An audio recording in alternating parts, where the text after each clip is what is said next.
با سلام دیگر باره به بینندگان بینیاد عزیز رادیو زودی و ساعت به وقت پراگت ده هست و من در چند دقیقه دیگر برای شما خبرهای تازه رو میرسونم و خاطر نشان میکنم که 3 ساعت پس شما رو در برنامه خبری منتظر خواهیم بود با گزارش‌های روز و تا اون دم توجه کنید به خبرها.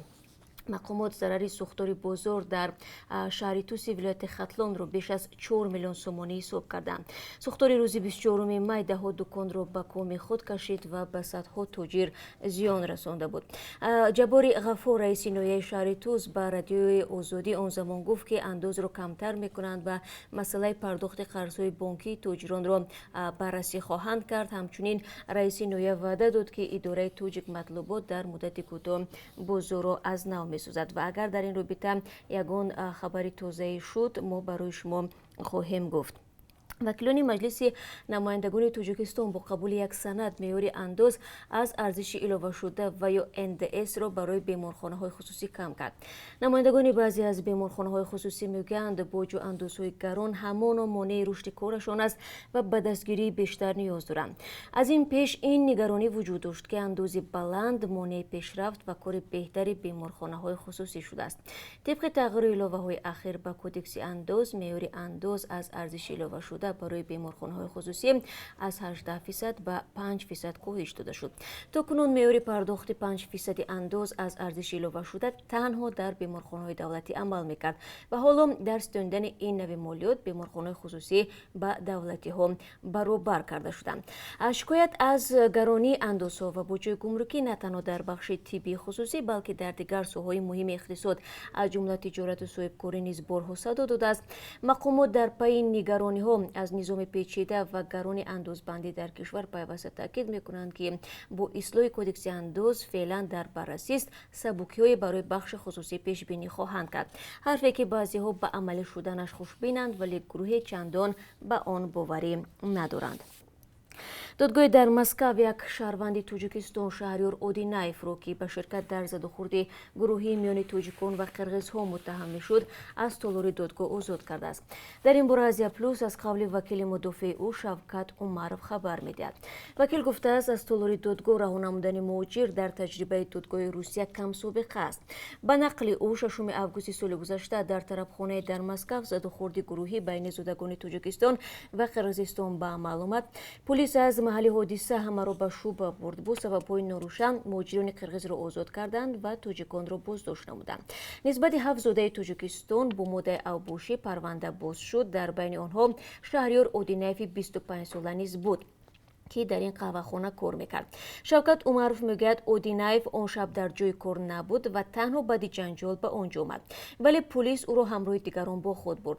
وکیل مدافع با کمک سفارت تاجیکستان در روسیه مقاطع ضروری بیگناهی زیر حمایش را جمع آورد و بعد 302 روز به آنها میسر شد که او را رها نمایند. حالا وکیل مدافع و شهریار اودینایف میخواهند به حیث تاوان از مقامات روسیه 5 میلیون روبل ستانند. محکمه دادگاهی در نیمه‌های ماه ایول در نظر گرفته شده است.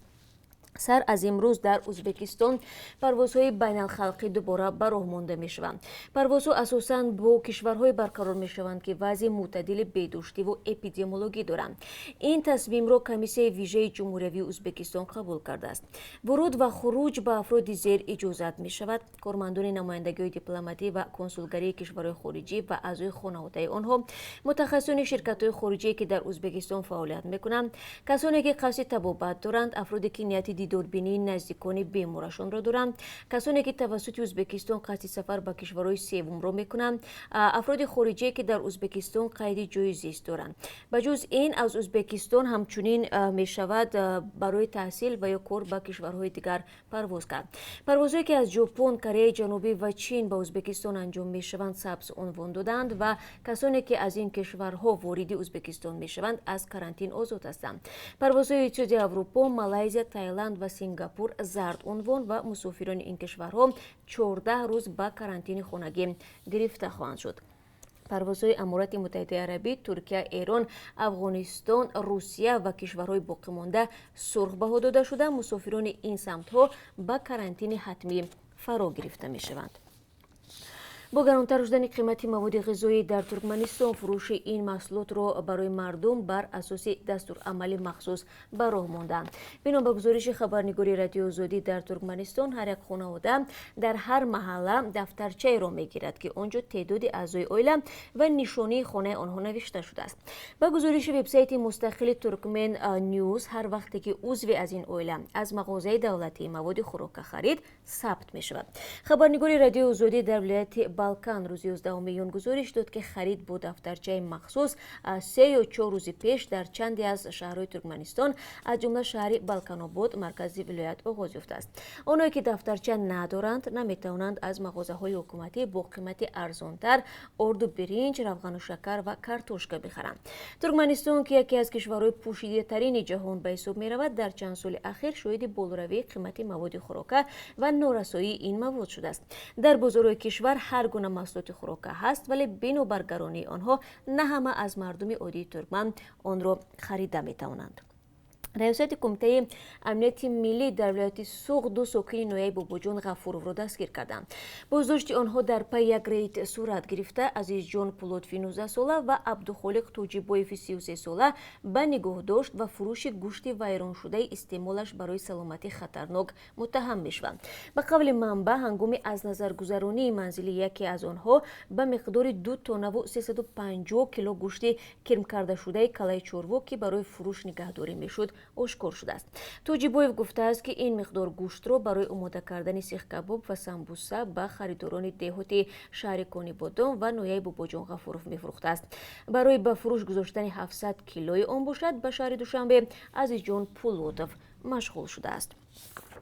барои онҳое ки мехоҳанд дар Тоҷикистон соҳибкор шаванд, як барномаи нав шурӯъ гашт. Барнома барои ҷавонони то 30 сола, занон ва маъюбоне ки тарҳи соҳибкорӣ доранд, баробар ба маблағи қарзи бонк кӯмаки молӣ медиҳад. Масалан, агар шахсе барои ташкили коргоҳи хурде 50 000 сомонӣ қарз бигирад, аз ҳисоби барнома ба ӯ 50 000 сомонӣ кӯмаки бебозгашт дода мешавад. Барнома бо 11 миллион доллари Бонки ҷаҳонӣ роҳандозӣ шуда, маркази татбиқи лоиҳаи дастрасӣ ба маблағгузории сабз ва рушди деҳот дар вазорати молия онро амалӣ мекунад. Баҳром Музаффаров, як масъули ин марказ, дар суҳбат бо Радиои Озодӣ гуфт, барнома айни замон дар ноҳияҳои тобеи марказ ва вилояти Суғду Хатлон роҳандозӣ шудааст. Барои иҷрои барнома дар 13 ноҳияи тобеи марказ созмони ғайриҳукуматии пешсаф коршарик интихоб кардааст. Делер Ахмед Охунов, ҳамоҳангсози пешсаф, рӯзи 12 июн дар суҳбат бо Радиои Озодӣ гуфт, тибқи барнома ба ҳар нафаре ки нияти соҳибкорӣ дорад то 200 000 сомонӣ ё худ 20 000 доллар дода мешавад. ва чанд шағолу рӯбо барои шикори ҷонварон ва паррандаҳо ба манзили сокинони маҳаллаи Чашмаи Арзана дар шаҳри Хуҷанд ҳамла карданд. Ҳарчанд зарари он ҳисоб нашудааст, сокинон мегӯянд барои буҷаи оила ҷиддист. Онҳо аз шикорчиён даъват карданд ки бошандагони қисмати шимолу ғарбии маркази вилояти Суғдро аз ҳамлаҳои даррандаҳо наҷот бидиҳанд. тибқи қонунгузорӣ дар масофаи то 500 метр аз маҳалли аҳлинишин шикорчиён ҳақ надоранд тирпаронӣ кунанд. раиси маҳаллаи Чашмаи Арзана мегӯяд худ шикорчӣ аст ва ба нозири минтақавии милиса гуфтааст, бояд аз ҳисоби шикорчиёни ҳирфаӣ гурӯҳе ташкил карда шабона мунтазири омадани ҷонварон бошанд. бори аввал нест ки дар минтақаҳои Тоҷикистон бо ҳамлаҳои ҳайвоноти ваҳшӣ рӯбарӯ мешаванд. барои ҳалли ин мушкил мақомот ҳатто сохторҳои вижаи ниҳодҳои қудратиро ҷалб мекунанд. қонунгузории Тоҷикистон саиди ҷонварони ваҳширо танҳо ба молатҳои муайян ба хотири ҳимояи афзоиши саршумори онҳо маҳдуд кардааст, вале шикори гургу рӯбо ва шағол дар Тоҷикистон ба мисли саиди бабри барфӣ ё гӯсфанди Марко Поло маҳдуд намешавад. خب بینندگان عزیز تشکر میگم که تو این دقیقه ما رو تماشا کردید. چند خبری تازه بود که من برایتون گفتم و گزارش های روز رو 3 ساعت پس در برنامه خبری در پخش مستقیم در همینجا میتوانید تماشا کنید. تا اون دم خود رو احتیاط نمایید و خدا نگهدارتون باشه.